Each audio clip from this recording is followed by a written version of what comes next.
તમે પ્રયાગરાજની અંદર આવો છો ને તમારે રહેવા માટેની ચિંતા ઘણા બધા લોકોનો હશે તો રહેવા માટેનું બેસ્ટ લોકેશન ગુજરાતી સમાજ છે.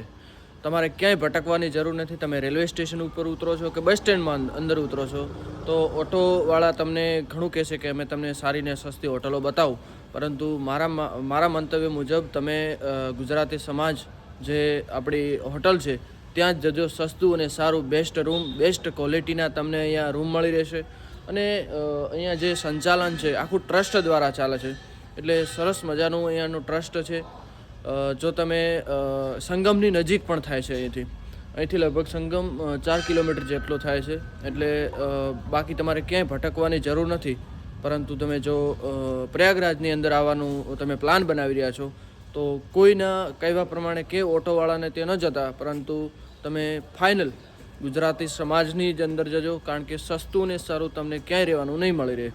એટલે હું અત્યારે ત્યાં જ છું, ત્યાં જ રોકાયો હતો. મને મજા આવી ગઈ. બેસ્ટ લોકેશન છે. તમારે ઘણા બધાને ચિંતા થતી હોય કે પ્રયાગરાજ જશું તો રહેવાનું શું થશે, તો એના માટે સ્પેશિયલ મેં આ વિડીયો બનાવ્યો છે જે પ્રયાગરાજ આવે છે એમના માટે. તમે અહીંયા આવો છો તો હું તેમની કોન્ટેક્ટ ડિટેલ બધી ડિસ્પ્લે ઉપર નાખી દઉં છું. તમે અવશ્ય કોન્ટેક્ટ કરજો અને તમે જજો. જય પ્રયાગ, હર હર ગંગે.